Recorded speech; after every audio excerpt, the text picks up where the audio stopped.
这附近真的有其他人，他感知到我在破除幻阵，又在增强法力。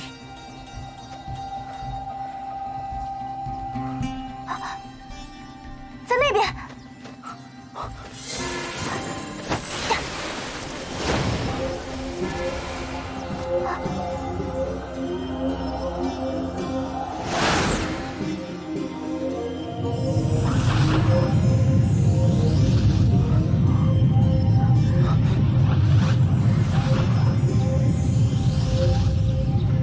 果然有人在搞鬼。哎，阿软姑娘，你怎么了？仙女妹妹，没事，可能最近没休息好，总觉得睡不够似的。都怪我，一直带着你四处奔波，在长安时，也没让你好好休息。才没有呢，一泽吃的比我少，睡的也没我多。真说起来，一泽比我更辛苦才对。接下来若有交战，阮妹妹在后压阵即可，不到万不得已，不用亲自出手。刚才虽然只是与那人短暂的交手，但我却能感觉到，此人的修为非常强大，甚至可以说是深不可测。能在这么大一片地方，悄无声息的布下如此以假乱真的幻阵，此人的修为定在我们之上。若不是夷则先以秘术破了那人的幻境，我也未必能察觉到那人所在的位置。我们大家一定要小心。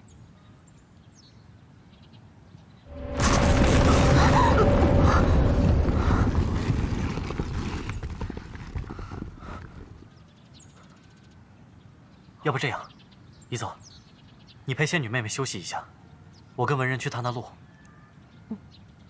也好，你们一定要小心。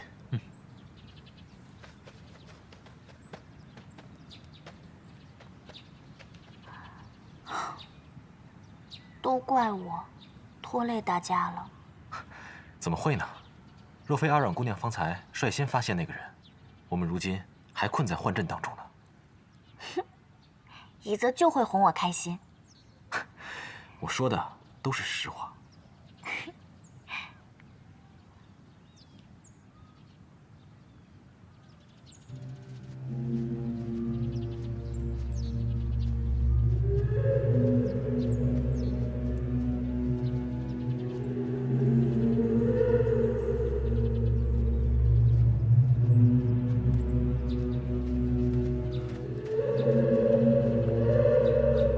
这里有火山，这是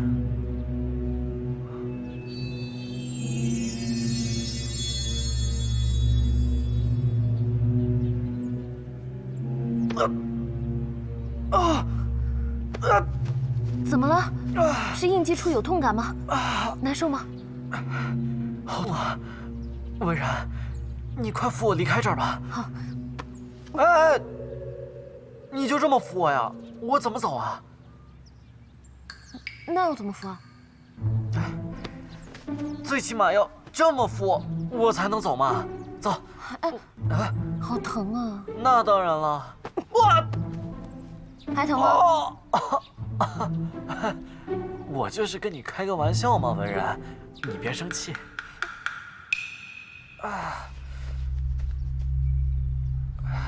不过话说回来，这片火山跟我梦里的情景非常相像。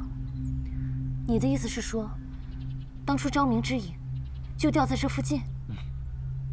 看来这条路没有走错。好，我们快去找夷则和阮妹妹。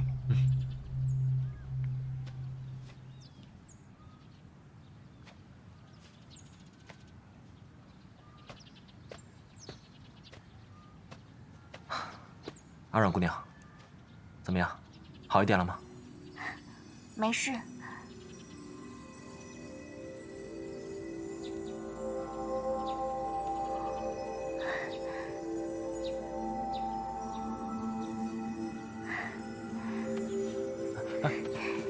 好漂亮的蝴蝶啊！可是此地花草如此衰败，怎么会有蝴蝶呢？可能是丛林里飞来的吧。啊！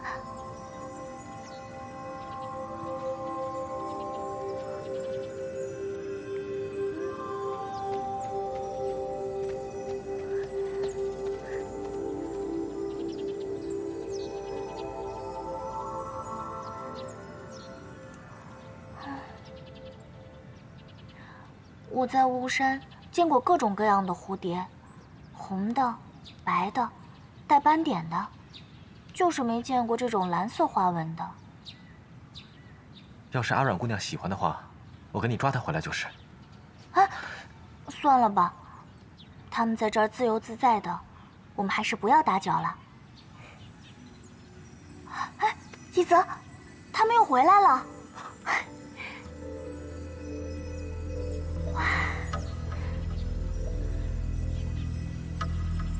危险！一泽，这是怎么回事？他们怎么越来越多啊？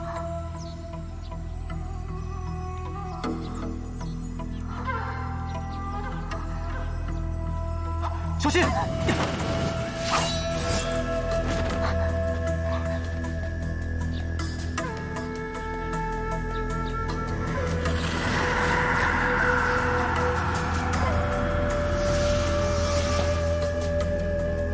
又是你，贪狼祭司！三殿下果然是身负大运之人，之前屡次为你设下杀局，竟都被你逃脱了。今日，我定要将你捉来，喂养我的骨蝶。你还真是阴魂不散。岳无义呢？说出他的下落，我可以成全你们；否则，我就让你们尝尝万蝶噬骨的滋味。当初若非你一意阻拦，我未必来不及相救我母妃。今日你休想活着离开这里！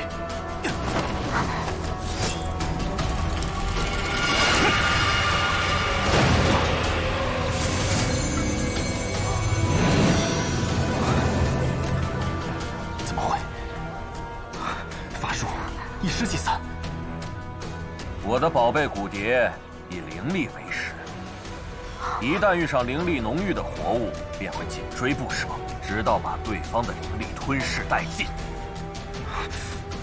之前小瞧了你们几个，如今看来，你们倒也配得上我用此招。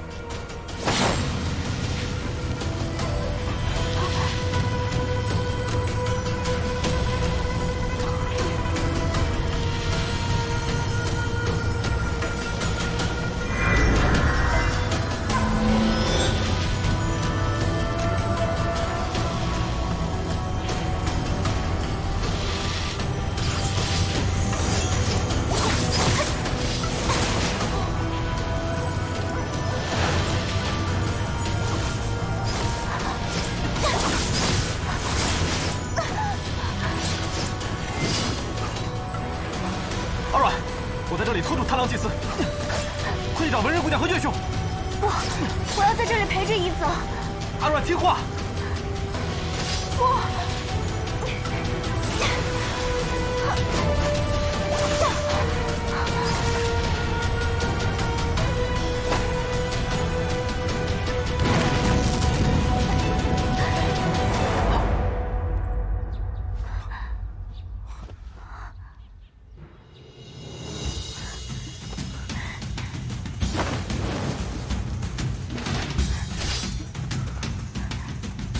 这不可能！你用的是什么法术？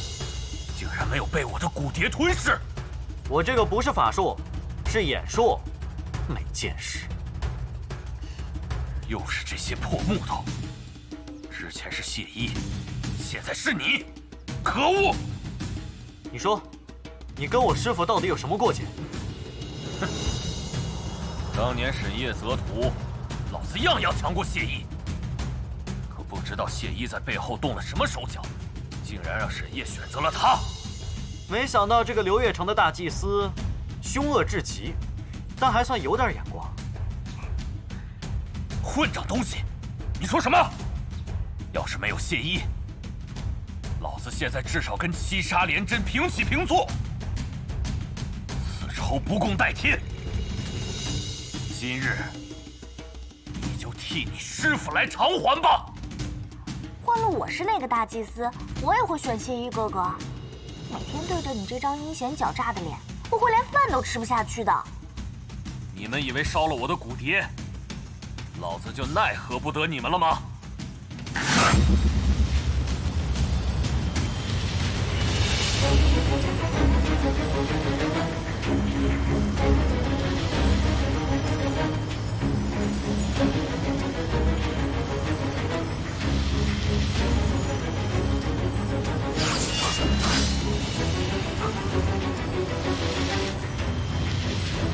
这又是什么邪术？他的魔气比在朗德寨强盛太多了，怎么可能？师傅明明当时把他逼入绝境了呀！无知小辈，我的这身魔气经过心魔再次加持，早已不可同日而语。刘月成祭司，果然跟心魔有所勾结。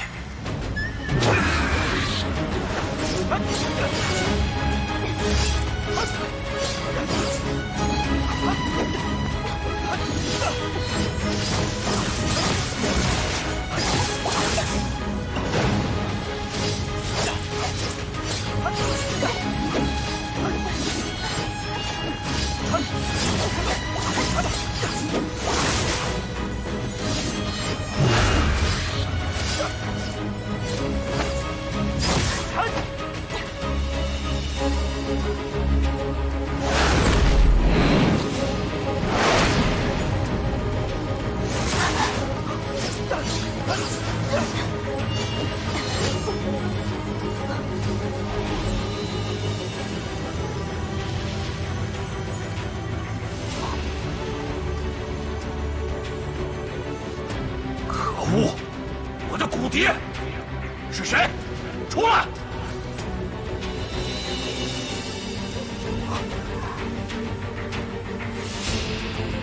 何方妖人在此以邪术作祟？不可能！难道你用的也是眼术？这等魑魅魍魉，在仙火面前不过是跳梁小丑。是什么东西？敢坏老子大事！你擅入仙罗岩在先，其后动用邪术，你若再不肯退去，休怪我对你无礼了。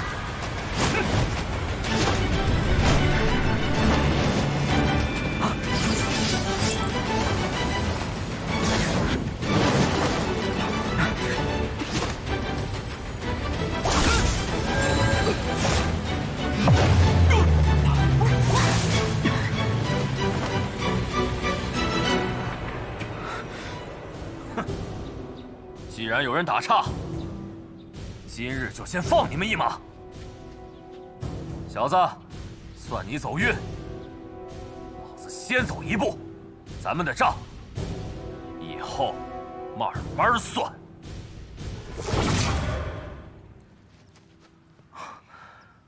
哎，敢问前辈，此地凶险，不宜久留，你们也速速离开吧。喂！贪狼祭司随时会再回来，我们还是先离开，再做计较吧。我们来的时候看见一座火山，无意说与他梦中所见极为相似，或许在那里能够找到昭明之影。如此，便去火山的方向吧。来，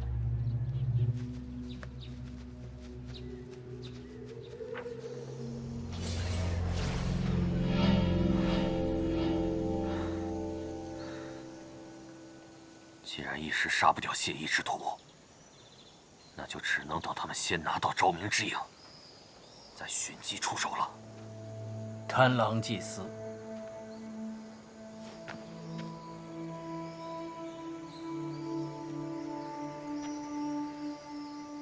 你是何人？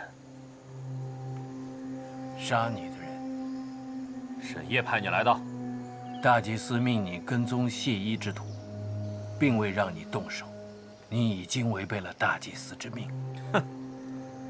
想当初，我也算是对沈烨言听计从，可是我又得到了什么好处？他向来不把我当回事，我又何必对他继续效忠？所以，你选择与心魔合作。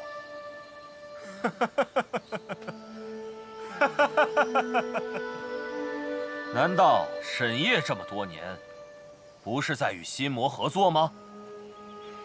你既已承认，我便可向大祭司复命了。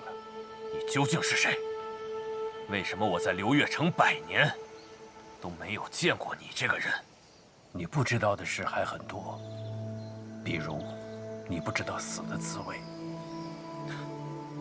就凭你，不知你还有什么未了的心愿吗？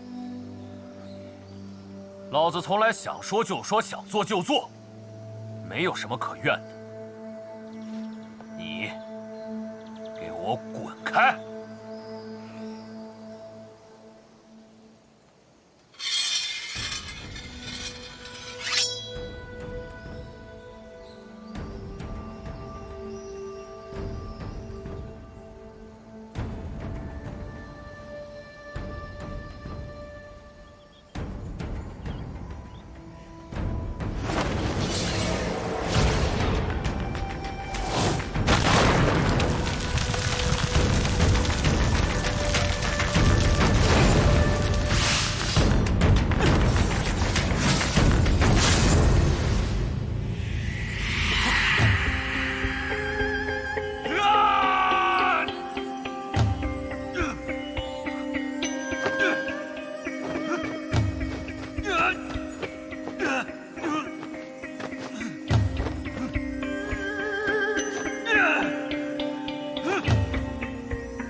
不可能！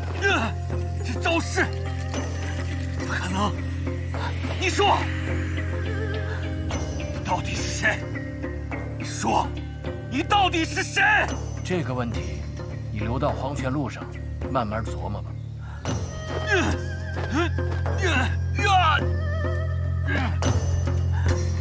你刚才不是说许老子一个愿望吗？我现在让你杀了我，杀了我！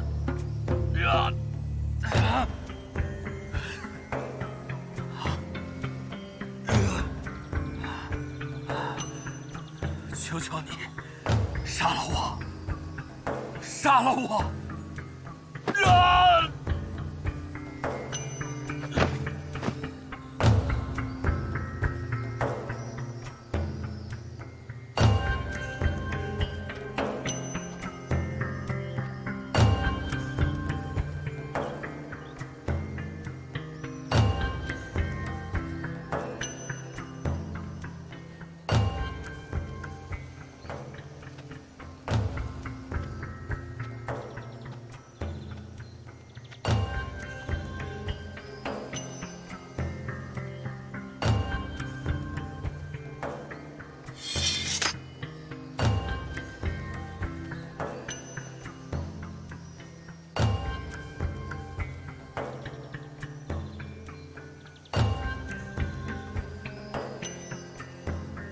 有趣，竟然遇到一个和我一样没有愿望的人。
好可怕的吼声！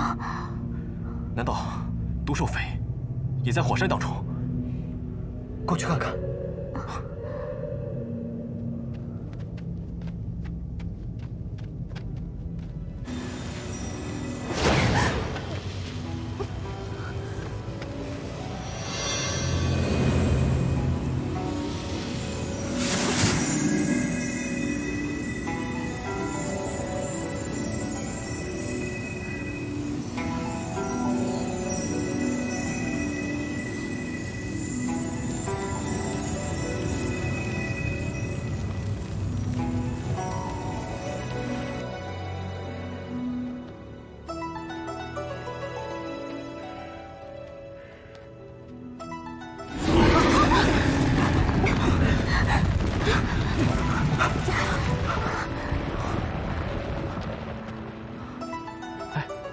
前面有个洞，我们先进去躲躲吧。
有人，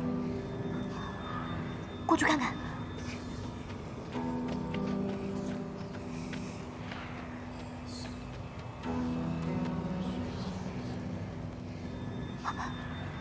是他，他受伤了。此地温度虽高，但以他的修为，不该抵受不住。救人要紧，回头再问清楚。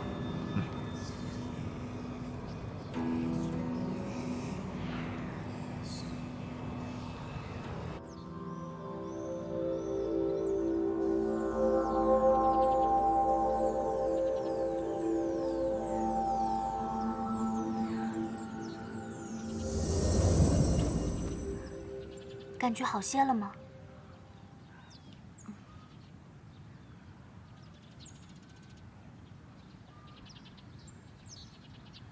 前辈，你是谁啊？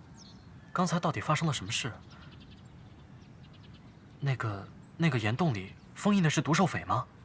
还有，你刚才为什么用障眼法来迷惑我们？此处不是说话的地方，我所居住的地方就在附近。你们随我来吧。有劳前辈。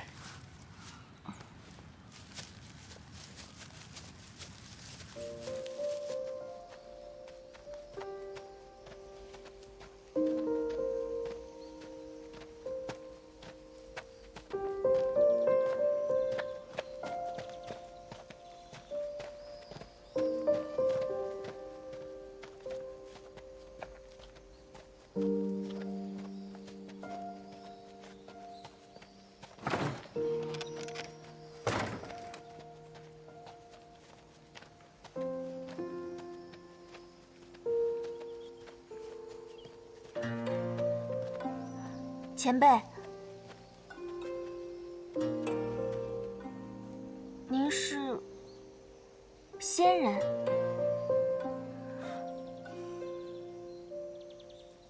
仙女妹妹，你说什么啊？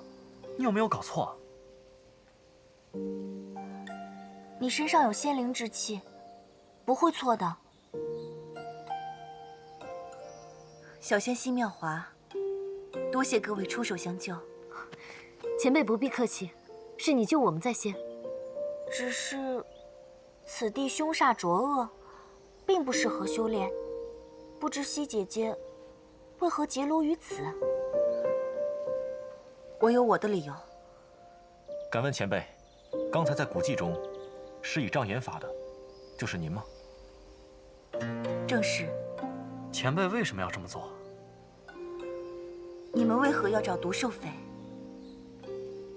不瞒前辈，我们此行的目的，就是为了找到昭明之影。这位公子，能否告诉我，为什么要找昭明之影？如若前辈不嫌厌烦，我们这便一一道来。请说。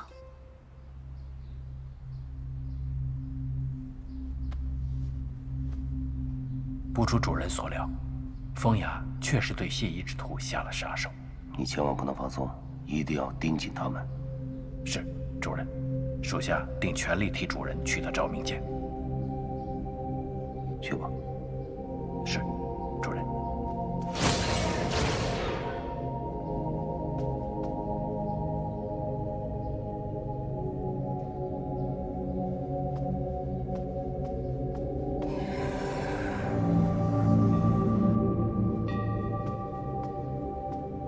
何事？启禀大祭司，属下刚刚派人探查过风雅的命魂灯，已经灭了，说明风雅也已身亡。这个本座知道。风雅在流月城中也是1等1的身手，大祭司究竟派谁去了下界，这么快便取了他的性命？初期是本座精心打造的一把利剑。初期是刚才离开的那个人，他从何时开始跟随大祭司的？很长时间了。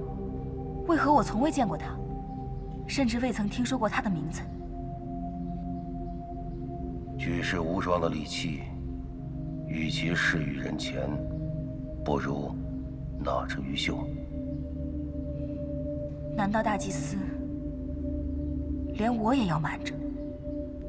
我并没想瞒着你，只是我认为你根本没必要知道。初期已经去了星罗岩，以后跟踪谢衣之徒的任务就交给他了。也罢，只要是大祭司信任之人。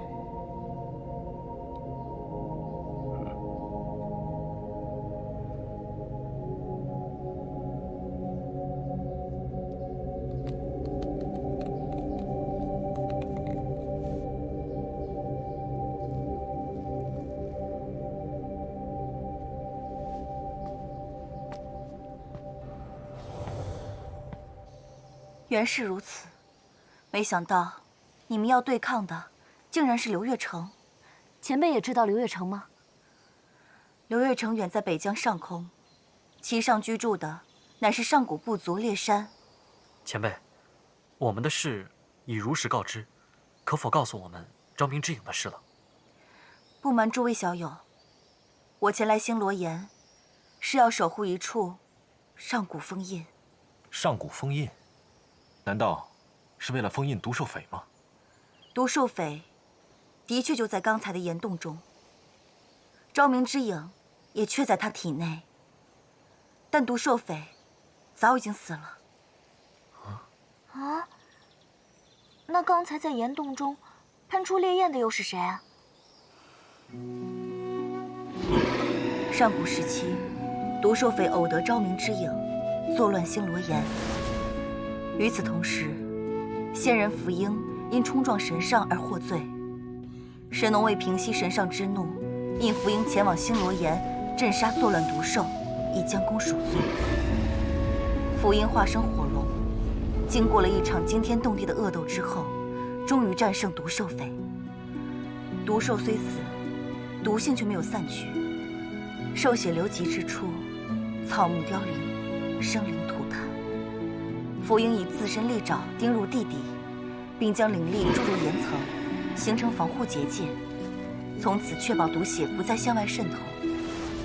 然而福英，他却因沾染的毒血过多，以致自身凶煞之气被激发，竟渐渐失去人性，成了一头狂躁难抑的凶兽。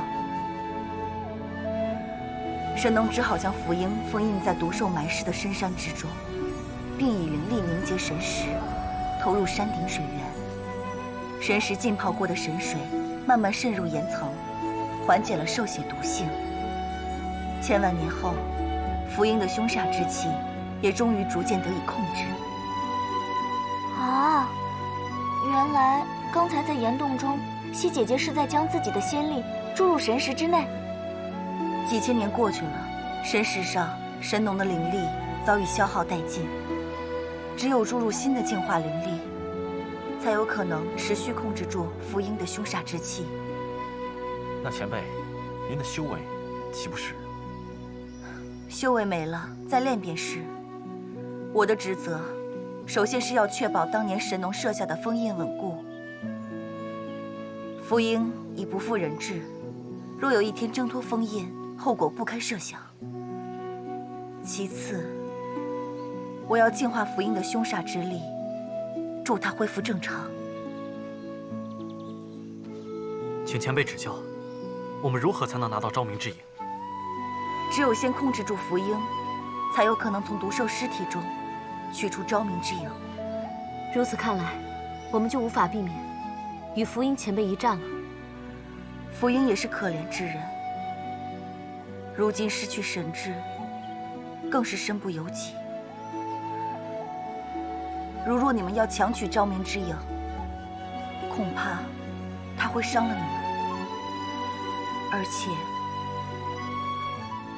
我也不愿你们伤了福英。刘月成残害下界，唯有昭明神剑才能阻止。如今，昭明之影就在眼前，这个险我们不能不冒。至于福英前辈，我们一定会注意分寸的。福英前辈虽然已经失去神智，但他的修为仍非我们四人能够力敌。此事，前辈，请助我们一臂之力。请助我们一臂之力。请助我们一臂之力。西姐姐，你就帮帮我们吧。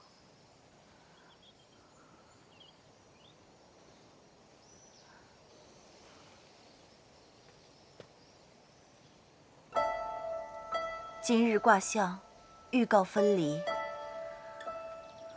不知是指我与诸位小友，还是……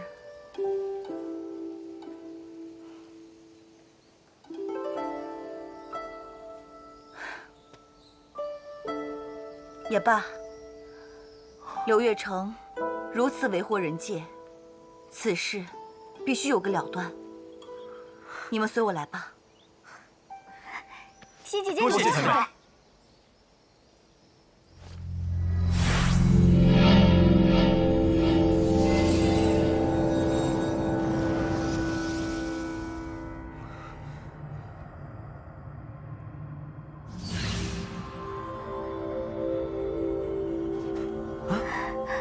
好凉快啊！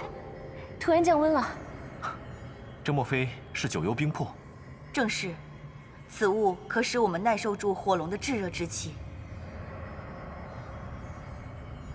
西姐姐，你刚才已经消耗了不少法力，不如这次就在外面等我们吧。看守此地封印是我的职责，我必须随你们一同前去。既然如此，九幽冰魄便交给在下来施法催动吧。你，在下在太华山修行多年，善用寒冰灵力，愿为前辈代劳。原来是太华山弟子。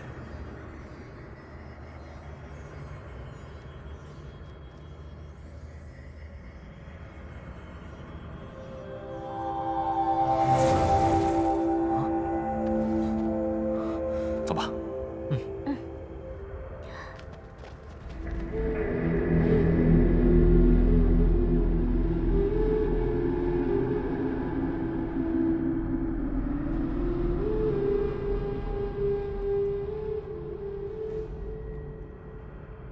福音就在下面，毒兽匪的尸体也在其内。那我们走吧。等等，怎么了，前辈？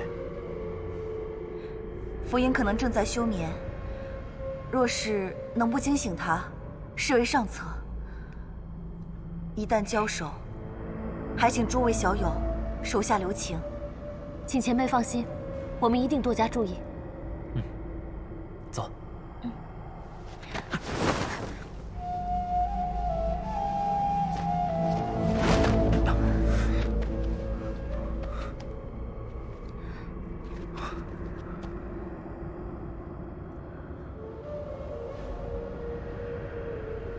这么安静，看来他真在休眠。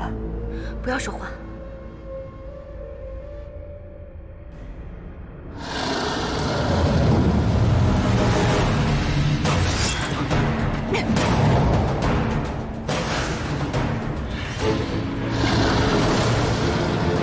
本人。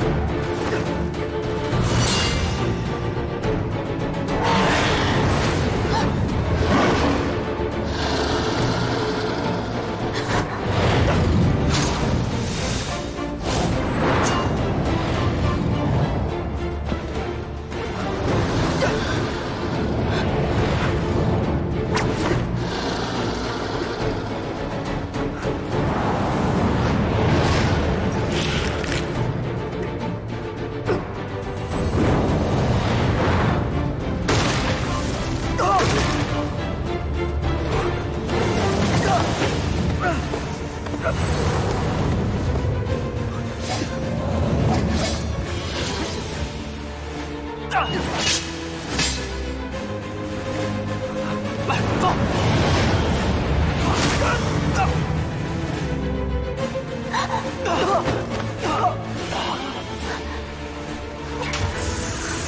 胡一，胡一，你没事吧？没事儿。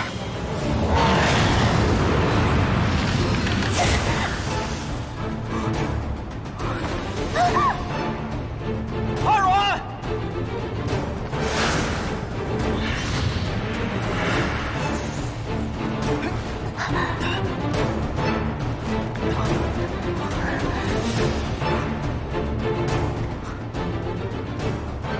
这样打下去并不是办法，请几位为我护法片刻。一泽，你要干嘛？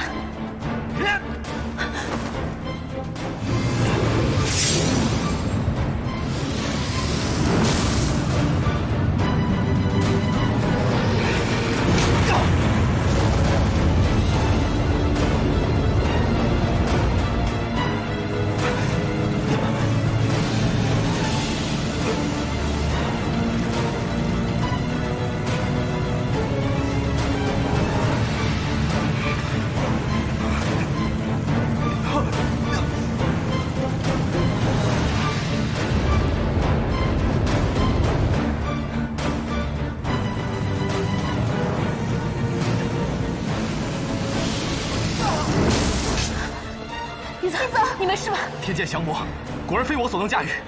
我没有灵力助一泽。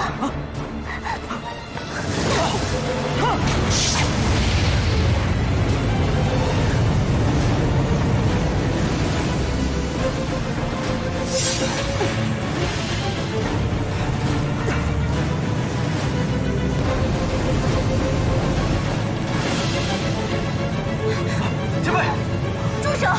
我不许你们伤害他。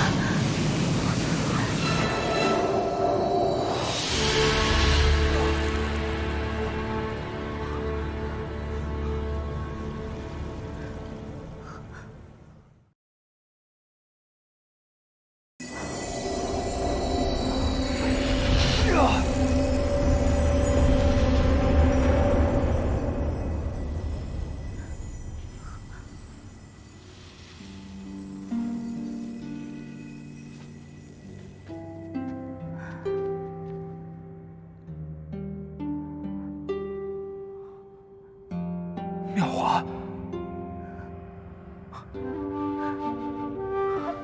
前辈小心！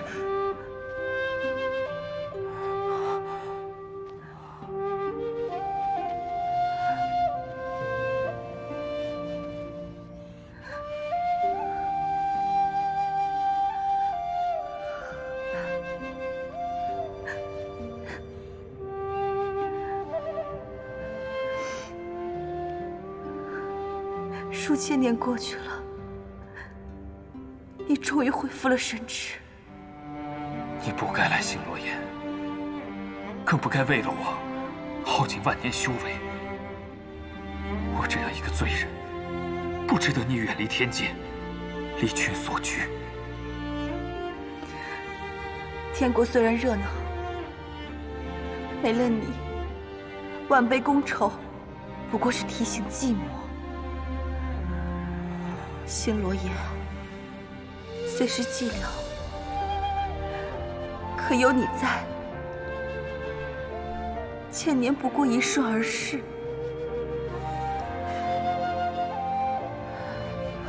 原来如此，原来福英将军和西姐姐是一对神仙眷侣。将军，你可还记得我们曾经的约定吗？记得，我都记得。这数千年来，苦了你了。你终于恢复了神智，我的等待便是值得的。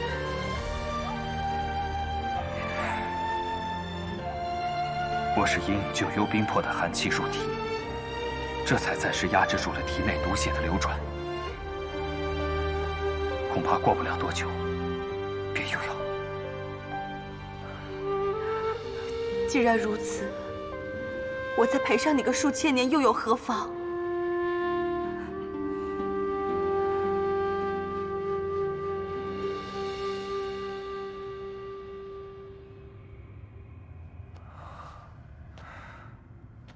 妙华，你甘冒奇险，带这几位小辈进入岩洞，定有要事吧？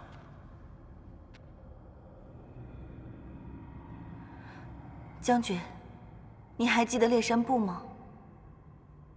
当然，猎山部是相助神农补天的上古神医，后来长居流月城中，由于伏羲结界所限，恐怕此刻还漂浮于北疆上空吧。福音前辈，流月城已和魔族同流合污，在人界四处投放了能够稀释人之七情的榉木枝。这100年以来，他们毁掉了很多地方，戕害了数不尽的无辜生灵。不仅如此，他们还杀害了我们的朋友。猎山部被困在流月城中，又怎么会与魔族合作？此事说来话长，总之，猎山部的后裔现在正准备从流月城前往下界。他们与心魔合作，是为了以魔去熏染自身，来抵抗人界的浊气。饮鸩止渴呀！神农神上现在何处？他为何置猎山部于不顾？难道伏羲也眼看着人界生灵涂炭？自1000年前，人界已再无神农神上的踪影，而这些年来，我的修为大减。天界对此刻的我来说，已是遥不可及。这么说来，你们是想用昭明神剑破开伏羲结界？不仅如此，心魔无形之物，唯有昭明剑才能将其彻底铲除。猎山部是上古神异，其体魄和灵力都强过凡人100倍。心魔更是魔域中最强的种族之一。就凭你们几个人，便要对抗流月城，恐怕是以卵击石。这种事啊，总要有人去做的。虽然我们凡人的力量渺小，但也不能坐以待毙。以我们的性命换取人界一丝生机，值得。好，既然如此，我便助你们一臂之力。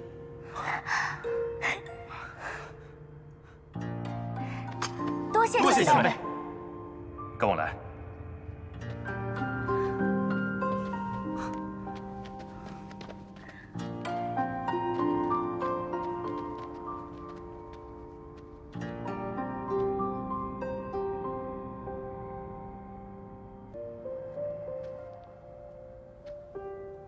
这便是毒兽肺。昭明之影就在他的尸骨当中。姑娘，且慢。虽然神农神上的封印使得毒血无法扩散到山体之外，但是兽谷周围的土地皆因毒血浸泡而变得剧毒无比。仙体接触毒血，尚且会变得和我一般凶煞狂躁。你们凡人只要轻微触碰，便会顷刻丧命。我懂得避毒之术，不妨由我为大家取出昭明之影。妙华，你以为我耗尽万年修为，根本无法抵御毒血的凶煞之力？那我们该怎么办啊？你们都无法靠近毒兽的尸体，只有我可以。你怎么去？我自有办法。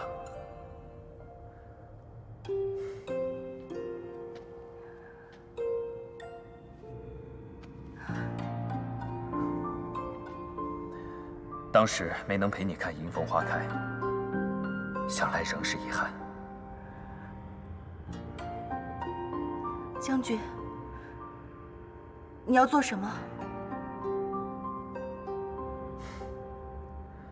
我体内毒血未尽，已经压制不住毒血的反噬，只怕片刻间又要丧失神智。妙华，你陪了我数千年，我不希望你再遥遥无期地等下去。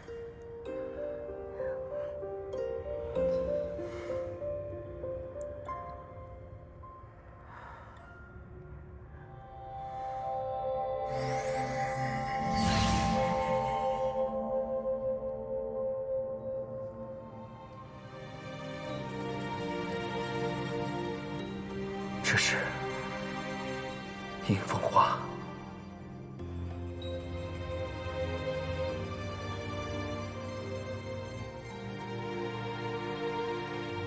此生无遗无憾，只是欠你太多。百年扎根，只为一朝吐蕊。我如迎风花般，得偿所求，不负怨怼。忘了我，重新修行，回天际去。将军，你既然自觉亏欠我太多，那便不可敷衍了事。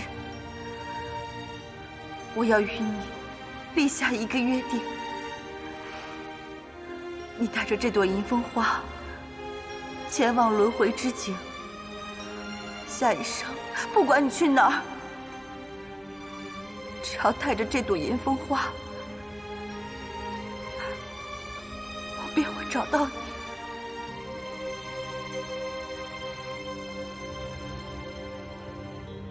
好，我在下一世等你。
这便是昭明之影，为何会是这般形态？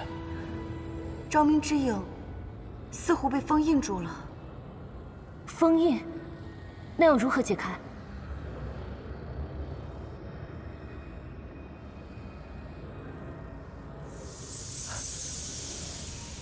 于七，于七，无意不知，小子，不妨让那个女娃试试。昭明之柄，不就是因她而解封的吗？你说女娃？仙女妹妹？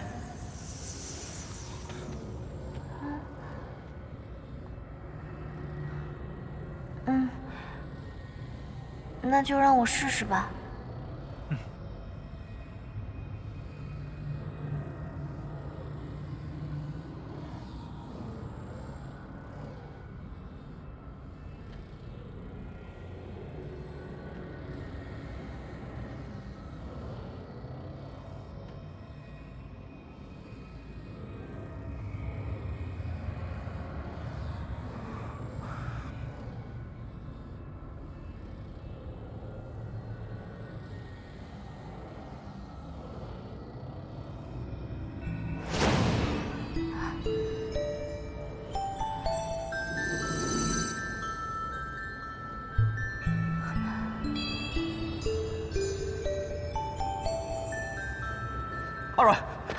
二阮姑娘，阿阮姑娘，你怎么了？妹妹，仙女妹妹，阮妹妹，二阮姑娘，仙女妹妹，二阮姑娘，你怎么了？二阮姑娘，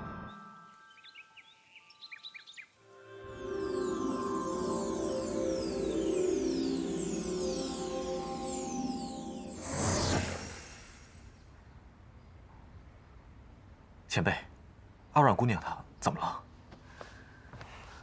阿阮姑娘禀赋清纯，只是她的身体异于常人。异于常人。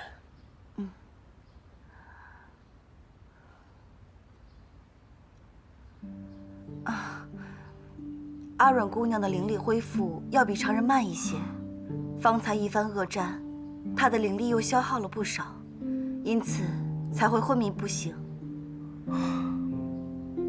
灵力亏虚，那是不是多休息一下就没事了？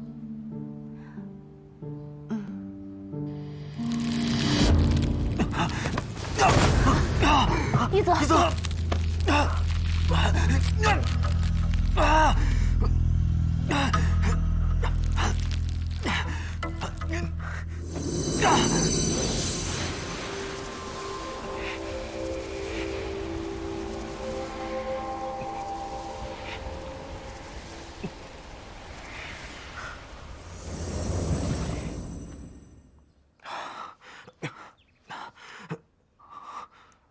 前辈，一泽他怎么样了？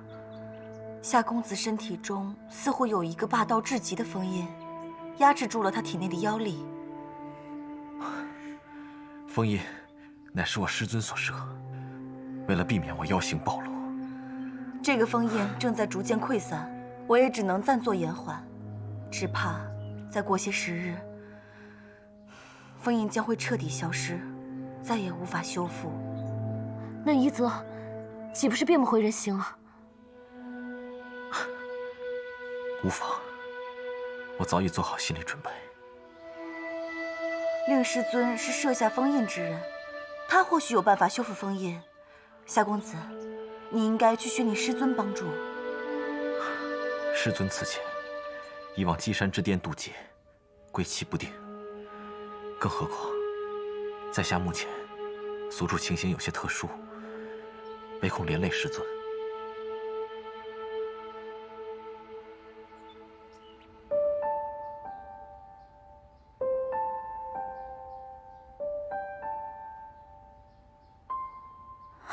一泽，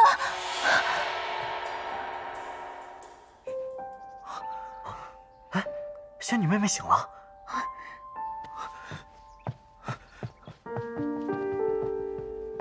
二阮姑娘，怎么了？阮妹妹，阮妹妹，你没事吧？啊，没事。一泽，我刚刚做了个噩梦，在梦里，你就站在我面前，然后你突然消失了，所以我就吓醒了。你看吧，你一叫我的名字，我就即刻过来找你了。你放心，只是个梦而已，不用怕。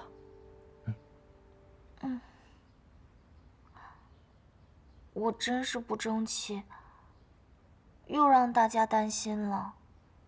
仙女妹妹，你醒过来就好了。你看一泽急的差点连魂儿都丢了。岳兄，慎言。啊，那是我说错了，不只是一泽一个人，我们2个魂儿都丢了。岳兄挺记仇的嘛。就你话多。一泽，我来帮你修复封印吧。且慢，夏公子的封印非同寻常。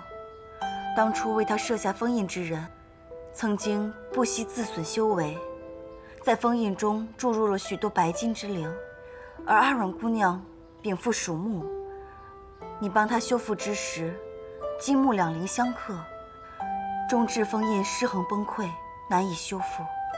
啊！原来是我害了一泽。别说傻话了，你也是一片好心而已。况且，就如阿软姑娘所言，人和妖，就像飞鸟和游鱼，并没有好与坏之分，在下根本不介怀。阿软姑娘，你精神好些了吗？睡了一会儿，有力气多了。我这里啊，种了许多花草，你修木属法术，应该也喜欢花花草草吧？不如我带你四处转转。好呀，刚好睡得一身酸痛，出去走走正好。我陪你。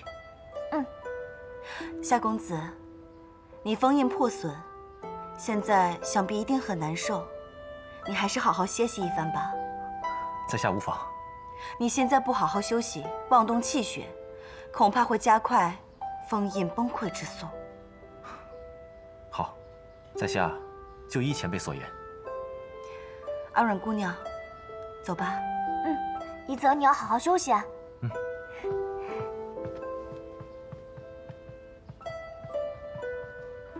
我去厨房看看，看有没有什么东西可以吃，准备一下。一泽，你休息一下啊。我帮你。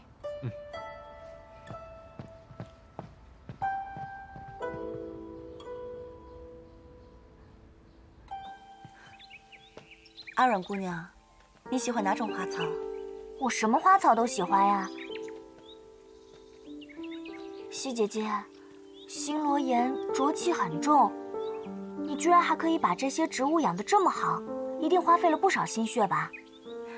一花一草都有它的灵性，我对它们心中有愧，本不该让它们生长在如此寒浊的地方，陪伴在我左右。西姐姐，我可以让草木迅速恢复生命力，你看着啊。不可！怎么了？阿软姑娘，你灵力特异，似仙非仙，似灵非灵，不知究竟是何来历？我是巫山神女呀。这……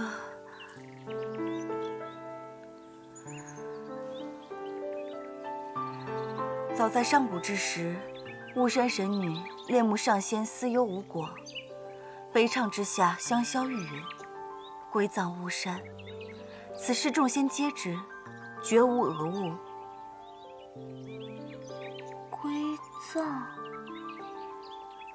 你的意思是，我已经死了？我也不知其详解。不过，虽然我对以前的事记不大清楚，脑子里却有很多关于思忧的回忆。思忧，他现在在哪里啊？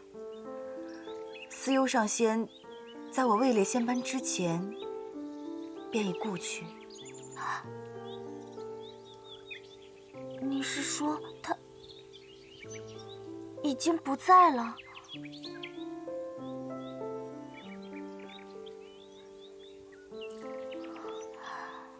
虽然我的脑海里只有一些思忧的影子，一些片段。但是不知道为什么，听到这个消息，我的心里还是觉得很难过。阿软姑娘，我叫你出来，其实是有一要事相告。姐姐，请说。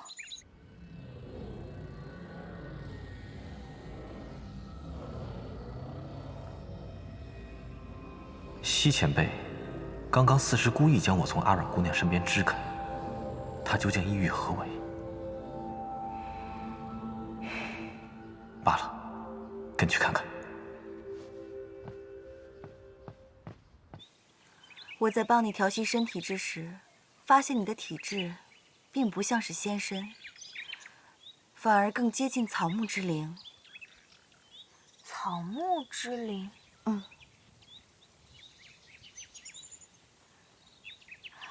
不会啊，如果我不是巫山神女的话，我怎么会有巫山神女的记忆，而且还知道上古时候的事情？这一点，我也百思不得其解。对了，你近日是否觉得时常晕眩乏力？而且最近连吃东西都没什么胃口了，都不像以前吃东西那么香了呢。果然如此。阿软姑娘，从未发现自己身上灵力正在流散溃失吗？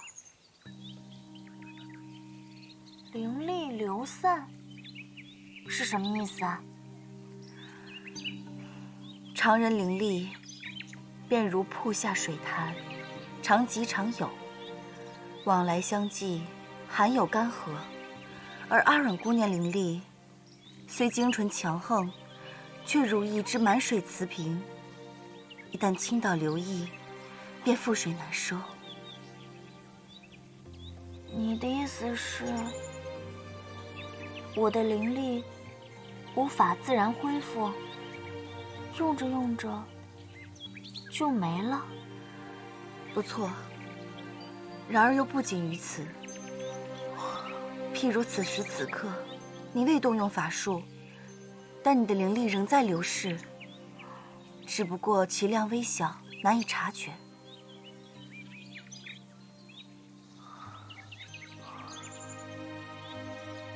如果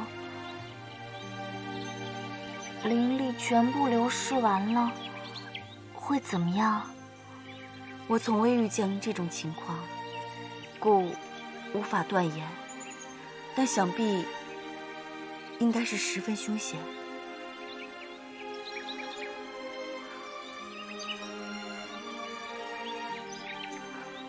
我也不知道该如何安慰阿软姑娘，但这三界之中，花无常好，月无常圆，何曾有谁真的永生不灭呢？西姐姐，这件事情可不可以不要告诉别人？一则他们知道会担心的。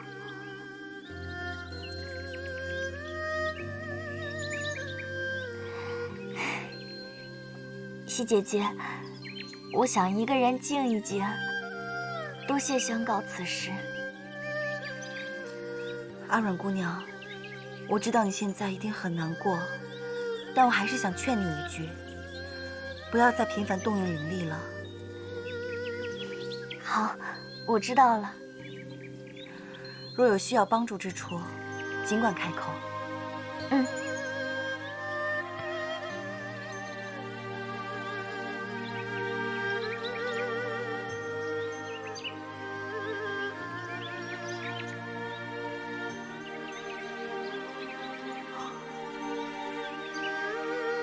谁？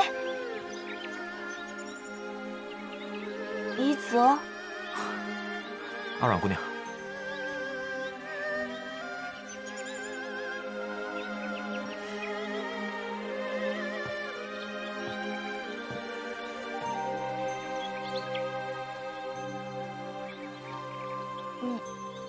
你来多久了？啊，刚来不久。啊，那还好。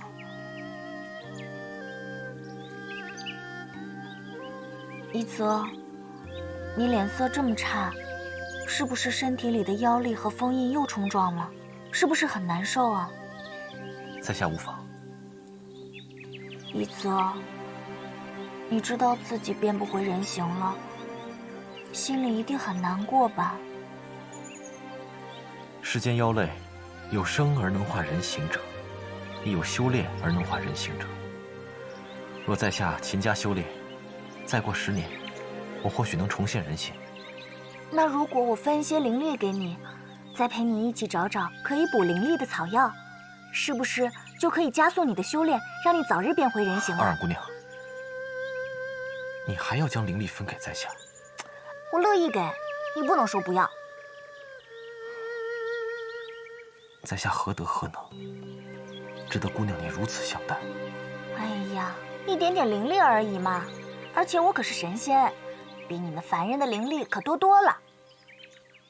方才你和西前辈的对话，我都听到了。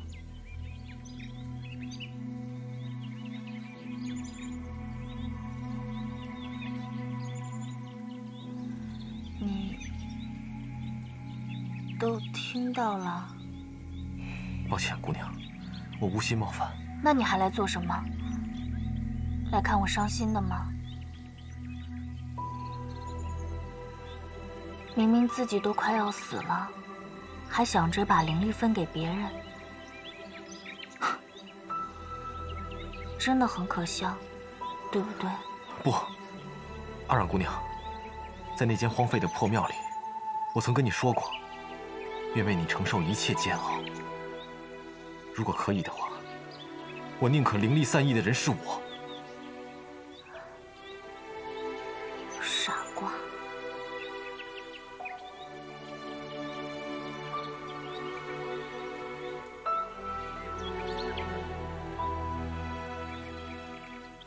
死，到底是什么感觉呢？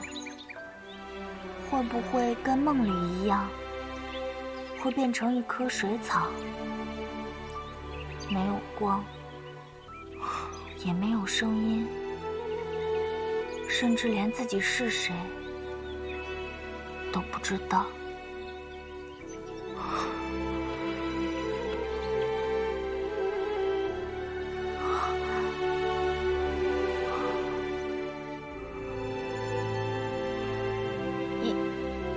一泽，阿软，我能叫你阿软吗？嗯，我向你保证，终有一天，这万里山河都将为我所有。我将踏破河山，倾尽我所有的能力，为你找到解决之法。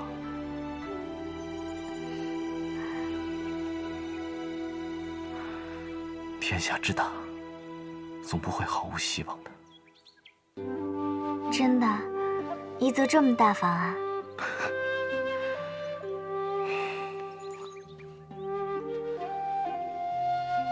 其实，我不太知道该如何讨女孩子的欢心，所以如果有任何事物能让你开心、快乐，你一定要告诉我。无论付出任何代价，我都会为你做到。我哪有那么贪心？只要有一泽，还有小叶子、文人姐姐，你们能一直陪着我，我就觉得很满足啦。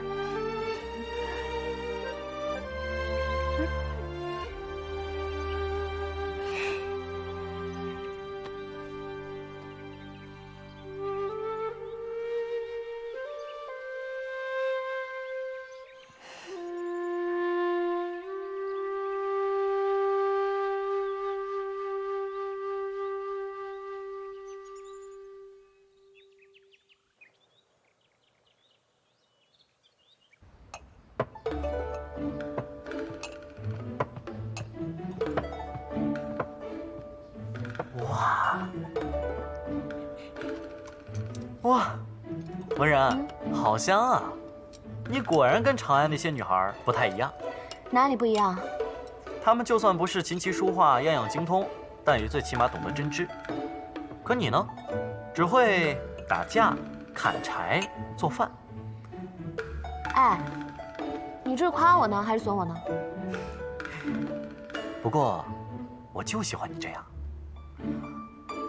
又胡说！别人家的少爷不是花天酒地，就是吟风弄月，哪个像你一样，从小呢就是一门心思啊扑在木头上。我看，还好是岳伯父岳伯母，要换了别人，早就把你扫地出门了。说起来，文然，你知不知道我为什么叫岳无义啊？大概是因为你小的时候不太像个正常人，所以岳伯父呢才为你起名叫无义，希望你长大以后能够好好做人吧。你这个解释啊，还当真有趣啊。其实呢，老爹从小对我呀，就没有太多的要求，就是希望我普普通通、平平安安、健健康康，所以取名无义，就是说跟别人没有太大的差异的意思。有这么好的爹娘，是别人8辈子都修不来的福分。无义，你就真的舍得这样抛下他们吗？我不是抛下他们，我只是用另外一种方式保护他们。我小的时候啊，一直在想，等我长大了，我一定要成为跟师傅一样厉害的演术大师。可是走到现在，我才知道，在这份荣耀的背后，需要肩负很大的责任。一则变回了妖形，而仙女妹妹屡屡受伤，你更是险些身死。我们为了这份责任，付出了很大的牺牲。所以文人，我们没有回头路可走，我们一定要坚持下去，彻底的铲除刘月成，才能对得起所有人。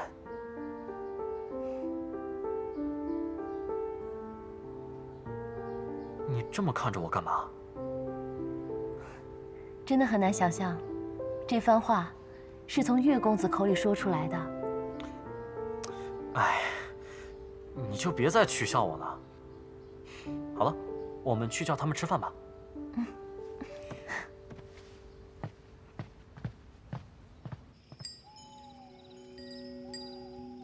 殿下，整个长安城找遍了，仍没有发现风牙仙师的下落。难道连他也死了？仙师法术高深，应该不会吧？那李艳呢？小人也正在查，暂时还没有他的下落。废物，快些去！是。三皇子在星罗岩，杀了三皇子，杀了岳无义，杀了他们！站住！殿下，您还有何吩咐？星罗岩，李艳在星罗岩。星罗岩，殿下，您是如何得知他在？我的脑海一直回荡着一个声音。哦，莫非是风牙仙师在跟您用秘法传音？宁可信其有，不可信其无。即刻点兵。是。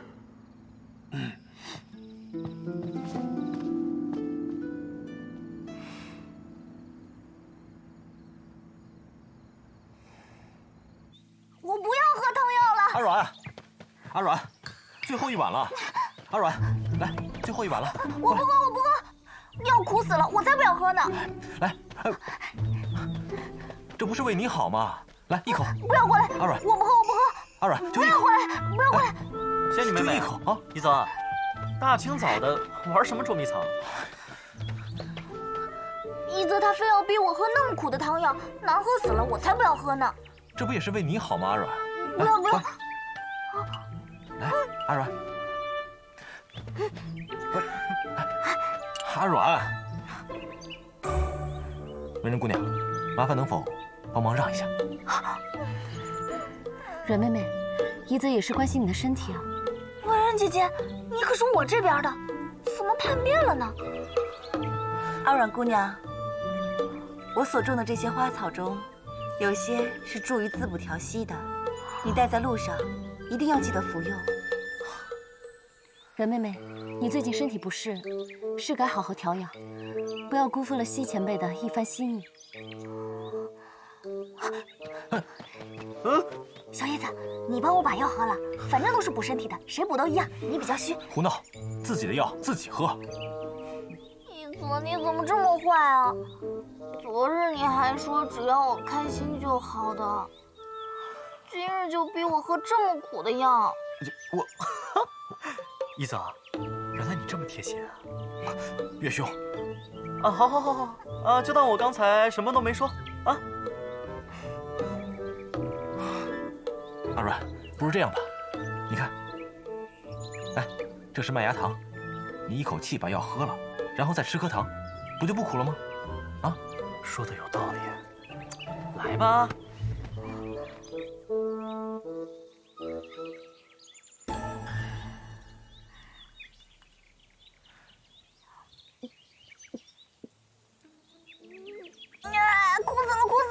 哭死了！阿软，纸。唉，以前呀是仙女妹妹专治怡泽的冰块脸，现在呀是怡泽专治仙女妹妹的仙女病。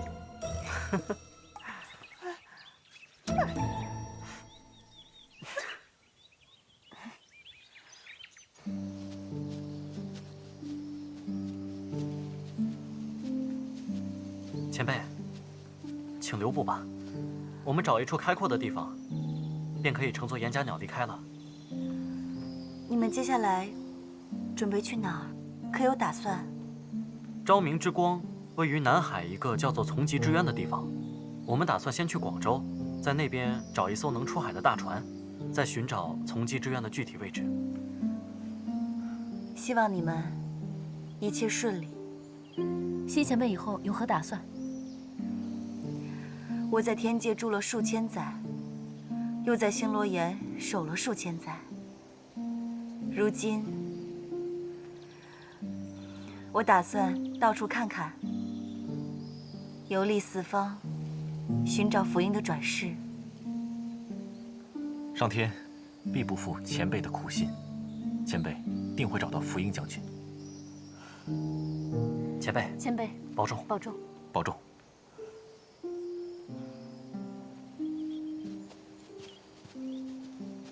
西姐姐，再会。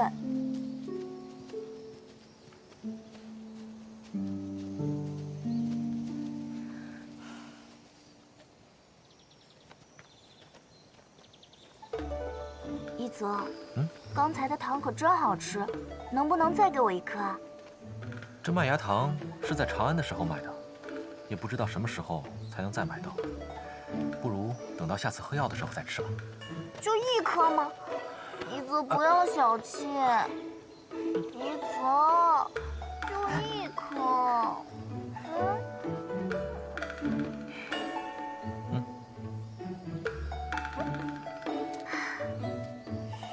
可是阿软姑娘，务必要答应在下，以后不到万不得已，都不能再动用法术，让在下来保护你就好了。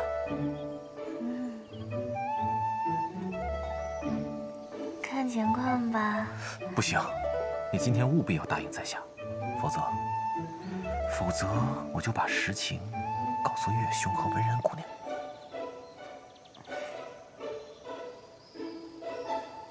一泽，你居然威胁我！一泽，你们打完情骂完俏了没？岳兄，哎，人家俩说话呢，你有没有眼力见？